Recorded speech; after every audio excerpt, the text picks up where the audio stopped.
네, 안녕하십니까. 용선 목사입니다. 오늘 함께 나눌 말씀은 사도행전 27장 1절에서 8절까지 말씀입니다. 우리는 이 땅을 살아가면서 가능하면 고생을 안 하고 살기를 원합니다. 그것은 모든 인생들이 품고 있는 소망일 것입니다. 그러나 인생이라고 하는 것이 고생과 고난을 빼면 남는 것이 없다고 할 정도로 고생과 고난은 늘 우리 곁에 붙어 다닙니다. 그러다 보니까 고난과 고생을 만나면 인간은 본능적으로 어떻게 하면 여기서 빨리 벗어날 수 있을까, 내지는 어떻게 하면 피할 수 있을까를 고민하고 또 실행하게 됩니다. 믿는다고 하는 우리들도 사실상 마찬가지입니다. 아픈 걸 굳이 일부러 당하겠다라고 말하는 사람은 이 세상에 없을 것입니다. 그런 점에서 이 바울의 인생은 우리에게 저절로 우리가 숙연해지게 만드는 그런 인생을 우리에게 보여주고 있습니다. 지금 바울은 아그리빠 왕이 참석한 청문회에서조차 자기 자신을 변호하는 데 시간을 쓰지 않았습니다. 그리고 그 가운데 모여 있었던 당대 최고의 권력자들에게 복음을 전하는 일로 자신의 귀한 시간을 사용했습니다. 그리고 마지막 말로 그들에게 당부한 것은 당신들 모두가 다 나와 같이 되기를 바란다라고 하는 지나가던 개도 웃을 법한 정말 미친 소리를 해댔습니다. 왜냐하면 지금 바울은 죄수의 신분이고 그들은 당대 모든 권력과 명예와 부를 다 누리고 있었던 당대 엘리트 집단이었기 때문입니다. 그런 그들에게 나와 같이 되기를 바란다라고 하는 그 바울의 마지막 말은 미쳤거나 아니면 바보라서 할 수밖에 없는 그런 소리에 불과했던 것입니다. 그래서 그들은 그를 놀릴 수밖에 없었고 그를 무시할 수밖에 없었습니다. 그러나 바울이 청문회장을 퇴장하고 난 뒤에 그 청문회장에 남아있던 자들은 일제히 자리에서 일어서면서 저 사람에게는 아무런 죄가 없다라면서 이견이 없는 결론을 내렸습니다. 그리고 아그리빠 왕은 저 사람이 만약 로마 황제에게 상소를 하지 않았다면 진작에 무죄로 풀려났을 것이라는 안타까움에서 나오는 소리인지 아니면 비아냥거리는 소리인지 알 수 없는 그런 말을 남겼습니다. 그러나 그의 말은 정확한 말이었습니다. 바울은 어떤 법도 어긴 적이 없었기 때문입니다. 여러분, 바울은 당대 최고의 학자였으며 지성인 중 한 사람이었습니다.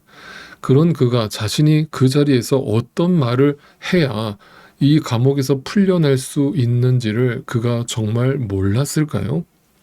네, 아니죠. 그는 정확히 돌아가는 상황을 알았고 그 고생과 고난에서 벗어나는 길을 알고 있었을 것입니다. 그러나 그는 로마 황제에게 상소하는 길을 선택했습니다. 왜 그렇습니까? 그것이 하나님의 섭리요 인도하심이라고 믿었기 때문입니다. 바로 로마에 가서 로마 사람들에게 복음을 전하고 자신의 인생을 마감하는 것이 주님의 뜻임을 분명히 믿었기 때문입니다. 다시 말하면 자기를 부인하고 자기를 죽음의 길로 내모는 것이, 그 좁은 길을 걷는 것이 주님의 뜻임을 분명 알았기 때문입니다. 그러니까 오해하지 마시기 바랍니다. 지금 바울은 이 좁은 길을 걸으면서 결코 자신이 당하고 있는 일이 억울하다거나 또는 후회가 된다라는 생각을 조금도 하지 않았을 것입니다. 여러분, 분명히 기억하십시오. 정말 하나님을 만난 사람들, 믿는 자들에게 억울함이란 존재할 수 없습니다. 왜냐하면 모든 상황, 모든 시간이 하나님의 뜻이기 때문입니다. 바울은 지금 자신에게 주어진 길을, 그 좁은 길을 그저 열심히 감당하고 걸어가고 있는 중일 뿐입니다. 자, 오늘 본문은 바울이 로마로 가는 그 여정을 상세하게 설명해 주고 있습니다. 여러분, 이 사도행전을 기록하고 있는 저자는 의사 누가입니다. 그는 항해사도 아니고 선원도 아니었습니다. 누가는 지금 이 기록을 하나님의 말씀으로 여기고 기록하고 있는 중입니다. 하나님께서 바울의 일생을 통해서 어떻게 역사하셨는가를 후대에 믿는 자들에게 상세하게 전달하고 싶은 마음에서였습니다. 그러므로 오늘 본문 같은 내용을 읽으면서 표면적인 기록에 집중하시기보다는 그 현실 너머에 보이지 않는 하나님의 섭리를 바라볼 수 있는 눈을 여러분도 가지실 수 있기를 바랍니다. 로마로 가는 여정을 이토록 상세하게 기록해 놓은 이유는 하나님의 인도하심이 얼마나 세밀한가를 보여주는 장면이라고 할 수 있습니다. 내가 은혜 가운데 있으면 모든 세세한 일들이 다 감사의 제목으로 떠오릅니다. 하나님의 놀라운 인도하심으로 믿어집니다. 거기에는 후회도 없고 억울함도 없습니다. 그러나 내게 은혜가 사라지면 어떤 거창한 사건도 일도 역사도 그저 우연의 일치에 지나지 않거나 아무 의미 없는 시간의 흐름으로 여겨질 뿐입니다. 여러분은 지금 오늘 나에게 주어진 것들이 얼마나 세밀한 하나님의 인도하심 가운데 주어진 것들인지를 기억하고 계십니까?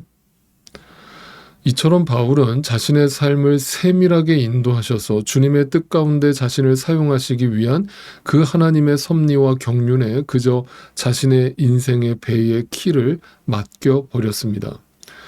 바울의 신앙생활은 바로 이런 부분 때문에 의미가 있고 오늘 우리에게 은혜가 되고 교훈이 되며 감동이 되고 또한 우리가 새겨들어야 될 이유가 있는 것입니다. 바울은 입으로 복음을 전하는 행위 때문에 위대한 사도로 일컬어지고 있었던 것이 아닙니다.